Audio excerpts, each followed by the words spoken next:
Assalamualaikum warahmatullahi wabarakatuh. Anak-anakku kelas 7, marilah kita lanjutkan pembahasan dari bab 4 selanjutnya, yaitu tentang suhu dan kalor.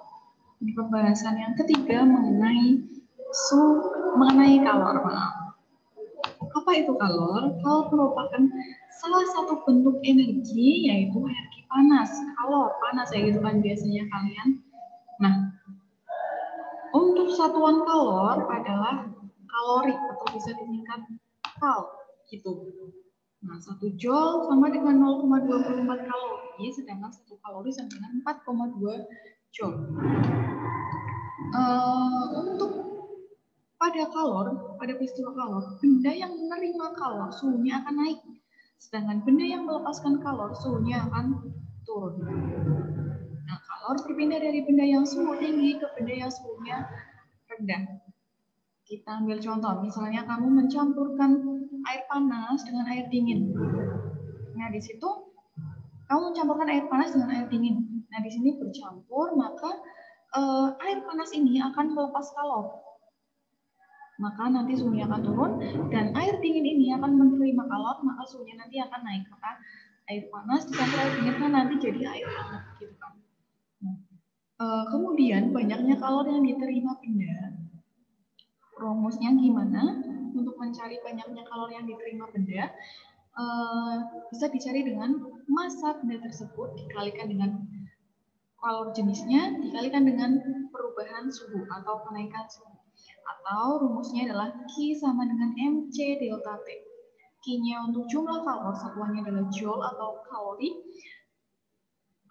M-nya adalah untuk massa benda, satuannya kilogram, kemudian C kecil untuk kalor jenis, satuannya joule per kilogram derajat Celcius atau kal per kilogram derajat Celcius, dan delta T, kenaikan suhunya. Bisa derajat Celcius, bisa juga Kelvin. Nah, untuk delta T ini, perubahan suhu atau kenaikan suhu bisa dicari suhu akhir dikurangi suhu awal. Nah, masuk ke contoh soal. Berapa kalori yang diperlukan untuk mendidihkan 1 kg air 100 derajat Celcius jika suhu awalnya 25 derajat Celcius dan kalor jenis air 4,2 kali 10 pangkat 3 joule per kilogram derajat Celcius. Maaf, ini pangkatnya harusnya di atas ya, nanti saya edit lagi. Oke, seperti biasa diketahui mendidihkan 1 kg air, berarti ini adalah massa air 1 kg. Kemudian delta T-nya berapa? Delta T-nya diperoleh dari suhu akhir dikurangi suhu awal. Nah, kan untuk mendidihkan air, kalau mendidihkan suhunya 100 derajat, suhu awal air tersebut 25 derajat, maka kenaikan suhunya, suhu akhir dikurangi suhu awal, 100 dikurangi 25 sama dengan 75 derajat Celcius. Kemudian kalori jenis airnya di sini diketahui 4,2 kali 10 pangkat 3 joule per kilogram derajat Celcius. Dan kemudian ditanya adalah berapa kalori yang diperlukan, berarti Q. Q sama dengan MC delta T atau Q sama dengan cat atau macet gitu biar lebih mudah mengingat. Q sama dengan MC delta T. M-nya dimasukin, C-nya kalori jenisnya dimasukin, kemudian delta T-nya dimasukin, kemudian dikali perkalian biasa. Nah, ini hasilnya jadi 315.000 joule. Gitu. Lanjut. Nah, selanjutnya adalah asas Black. Pada asas Black bunyinya adalah banyaknya kalori yang dilepaskan sama dengan kalori yang diserap. Jadi ketika kita ambil contoh yang tadi, misalnya kamu mencampurkan air panas dengan air dingin. Di situ kan ada yang melepas kalor, ada yang menyerap kalor. Air panas akan melepas kalor dan air dingin akan menyerap kalor. Nah, di situ jumlah kalornya atau banyaknya kalor yang dilepaskan oleh air panas itu sama besarnya dengan kalor yang diserap oleh air dingin. Maka Q lepas sama dengan Q serap. Gitu. Nah, untuk alat yang digunakan untuk proses pencampuran dua benda yang terbebas dari kebocoran kalor dinamakan kalorimeter. Bentuknya seperti ini. Nah, kemudian kemampuan benda untuk menyerap atau melepas kalor tiap perubahan suhu sebesar satu satuan suhu dinamakan kapasitas kalor. Nah, kemampuan benda untuk menyerap atau melepaskan kalor itu dinamakan kapasitas kalor. Untuk kapasitas kalor, C-nya C besar.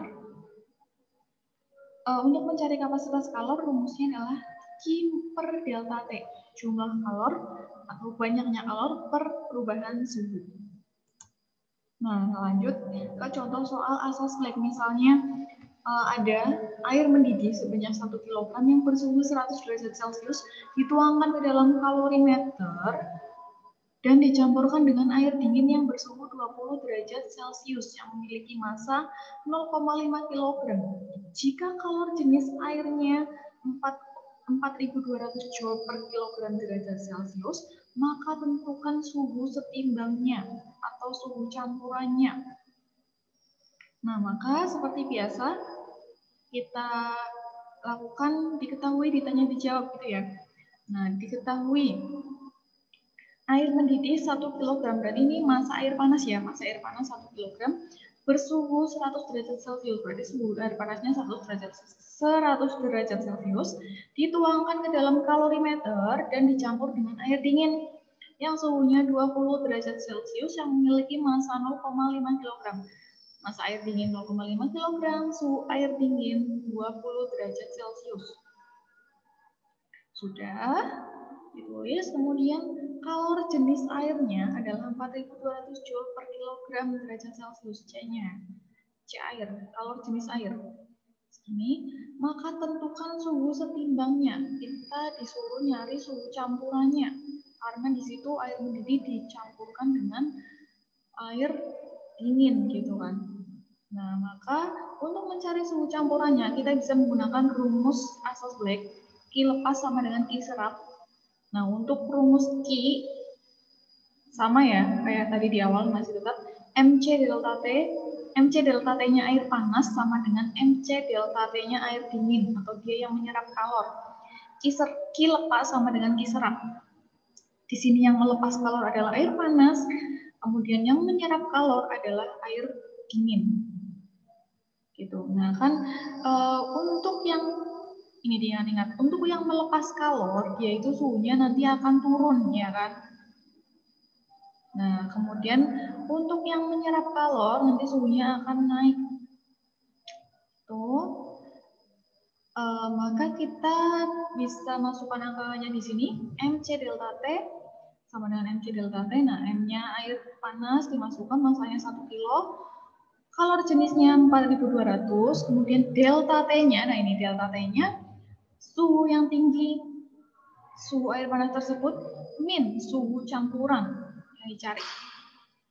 Sama dengan, kemudian yang Q serapnya, MC delta T-nya dimasukin 0,5, C-nya 4.200, kemudian delta T-nya di sini suhu campuran min suhu air dingin.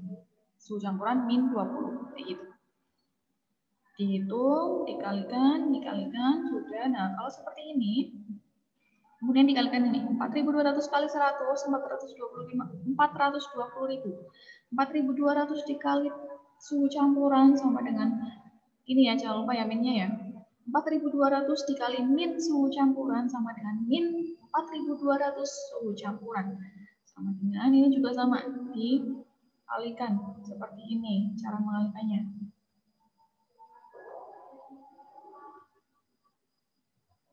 2.100 dikali T campuran dan 2.100 dikali min 20. Gitu. Ini hasilnya.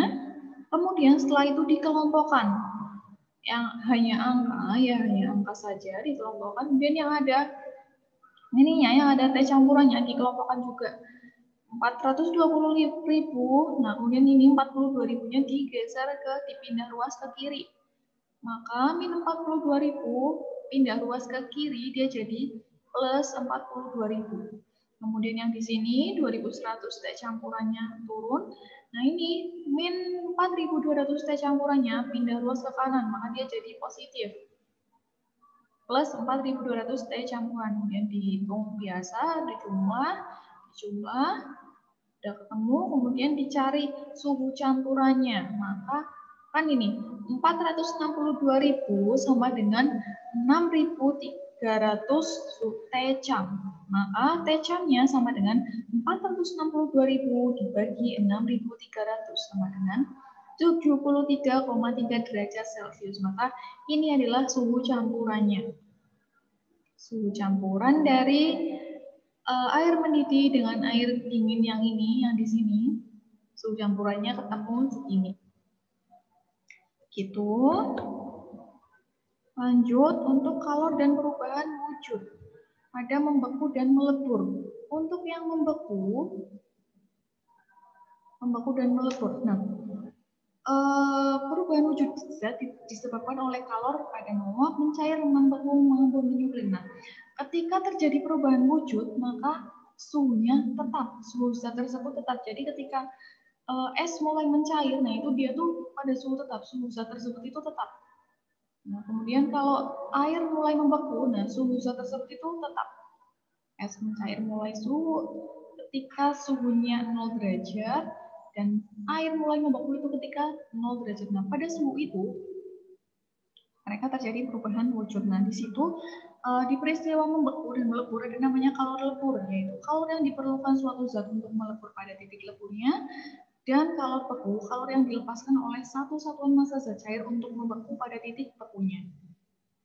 Nah, kalor yang diperlukan untuk mengubah wujud zat disebut kalor laten. Rumusnya adalah Q sama dengan M dikali L.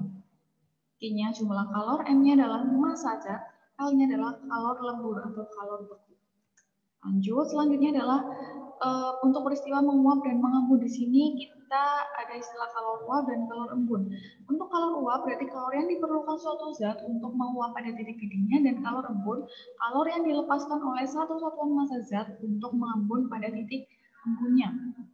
Nah, untuk kalor yang diperlukan mengubah wujud zat tersebut pada untuk peristiwa menguap dan mengembun, rumusnya adalah Q sama dengan M dikali U, Q sama dengan MU.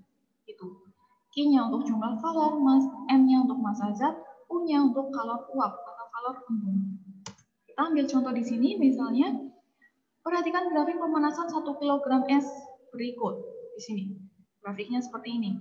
Nah, jika kalor jenis esnya diketahui 2100 Joule per kilogram derajat Celcius, kalor lebur esnya 336.000 Joule per kilogram, dan kalor jenis airnya adalah 4200 Joule per kilogram derajat Celcius, maka kalor yang dibutuhkan dalam proses dari P ke Q ke R, berarti dari sini sampai sini, itu kalor yang dibutuhkan berapa?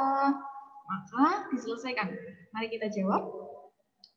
Seperti biasa, ditulis dulu diketahui, massa esnya adalah 1 kg, kemudian kalor jenis esnya adalah 2100 Joule per kilogram derajat Celcius, kemudian L-nya atau kalor leburnya, kalor lebur esnya adalah 336.000 Joule per kilogram derajat Celcius. Kalor lebur esnya adalah Joule per 336.000 Joule per kilogram, kemudian kalor jenis airnya 4.200 Joule per kilogram derajat Celcius. Nah, ditanyanya adalah jumlah kalor yang dibutuhkan dari proses P ke Q ke R. Nah, di sini dia itu dari proses Q ke R itu dia terjadi perubahan wujudnya. Nanti di sini suhunya tetap. Nah, gimana cara ngitungnya? Kita jawab. Nah, yang pertama kita hitung untuk kalor yang diperlukan dari peristiwa proses P ke Q. Dari P ke Q itu terjadi, dari P ke Q suhunya naik ya. Dari min 5 ke 0. Berarti delta T-nya adalah 0 min 5, sehingga delta T-nya 5, maka dimasukkan dari P ke Q rumusnya MC delta TM-nya adalah massa S-nya 1 kilo, kemudian kalor jenisnya pakainya kalor jenis S karena di sini wujudnya masih berupa S. 2100 dikali 5. 5 adalah delta T-nya. Boleh dihitung, dikalikan hasilnya ini 10.500 Joule. Kemudian selanjutnya kalor dari peristiwa Q ke R. Dari Q ke R pakainya rumus ML.